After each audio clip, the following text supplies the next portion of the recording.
really as well is that we just like to get a beat down, even if we think that's not actually very good and we could go back on it later. We're quite often keen to get on with the more musical stuff, then come back to the beat later. Certainly for me anyway, Gaz's more of a sort of beats person, but there is sort of like, you know, at this stage we just want to get on and lay down some other samples and stuff. Now we've got, we've bounced our break, and what we've done is I've added another distortion plugin just to make the break sound like it's hot. Like going back to when I used to use Outboard, I used to have a Mackie desk and I used to run everything hot through that, so I like to get sort of similar feel really, which is why I use distortion plugins quite a lot. So the break, fairly standard. Now we just tend to add some basic percussion, a hi-hat. That's got no processing on it at all. A ride cymbal. And all these little sort of like rhythmical devices, really, they're just often quite simple. There's no sort of like complicated kind of sequence or anything. We just like, you know, they all add to the sort of energy of the beat, and that's what we want. We want to get a lot of energy out of it, and so we quite often have them quite low in the mix, but it just all adds to the whole general feel of the beat. So. Finally, we've got a stylus which is running like a little sort of bell, which I've bounced. That's our basic break.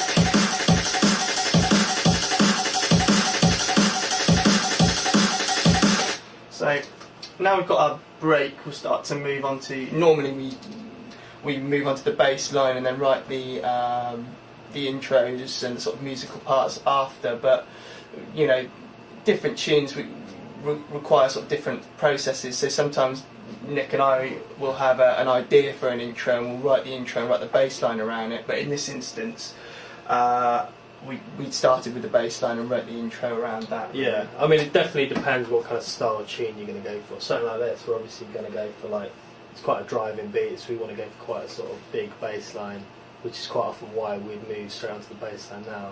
A lot of the time we'd move on to more sort of melodic elements, start with a sample or build up a chord progression or something. But in this instance, yeah, we just want to get straight on with the bass and just like go for something dirty, basically. Yeah, so now we're going to move on to the sort of mid-range part of the bass, the kind of main bass sound you're going to hear. And for that we use a stuff synth called Massive, which is something that Gav uses quite a lot, particularly for bass sounds and stuff. So he's just going to show you about how he's constructed this bass line, how he's got the sound in Massive, and have a bit of a play around with it. Okay, so the next thing I do is once I've made the beat, which we've talked about earlier, I tend to call up what I always put on my masters. I always have a gain, just so I can adjust the sort of level really of what's coming out of my master.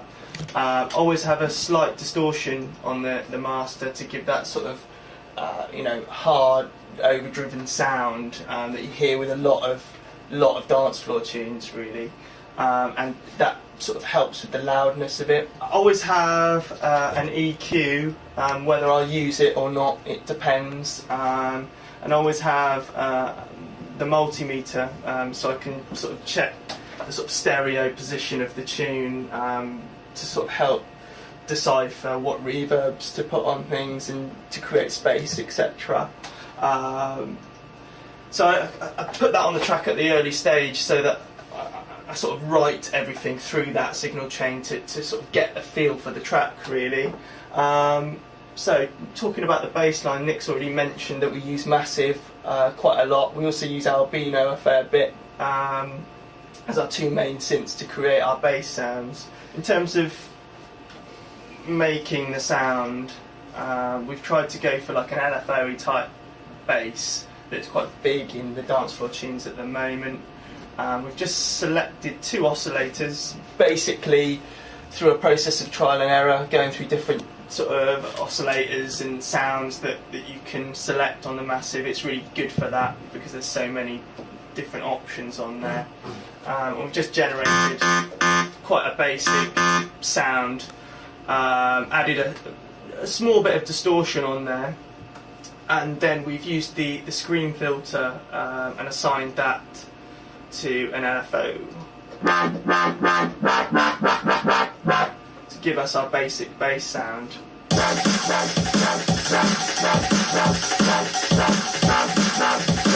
We've EQ'd it quite heavily because putting the filter on it, obviously it's a low pass filter, so it's taking a lot of the high end, so we've just used a pretty harsh EQ to bring some of that back, and we've low cutted all the bottom end out of it, because what we're going to do is layer that up with a couple of sub basses. But you can get an idea early on of the sort of like, you know, the kind of feel of the tracks come together quite quickly. I mean, just laying down that simple bass part is just like basically 3 notes or whatever. But we've just done it in a way that kind of really works with the beat, and so straight away you get that you know, that pacey sort of energetic vibe to the tune, which is what we're after. Next thing, we'll get another massive and create a sort of bass line for an edit at the end of the tune, really, at the end of the sort of 16 bars, just to keep the arrangement interesting. Again, much the same as we've done before.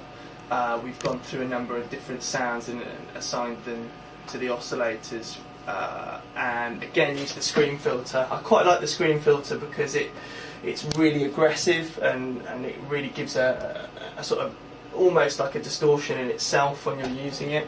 If you're going quite hard with the resonance on the filter and also the screen.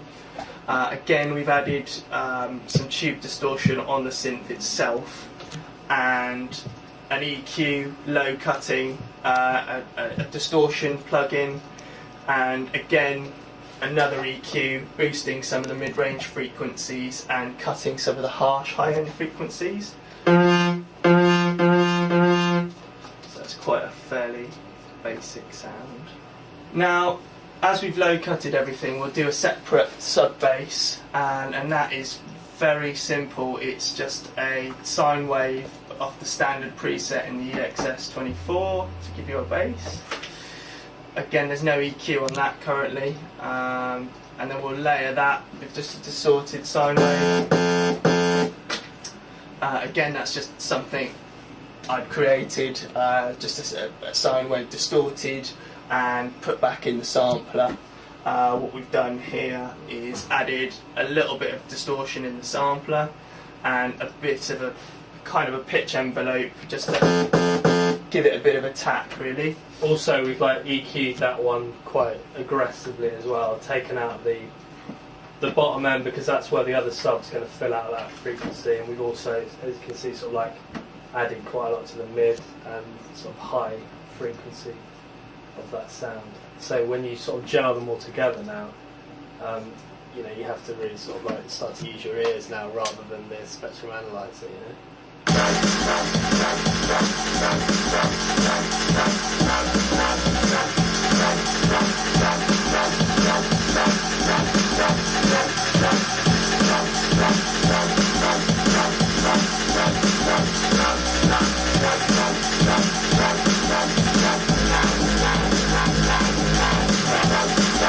What I'll do now is I'll bounce all those bass parts off the massive just so I can process them further, really.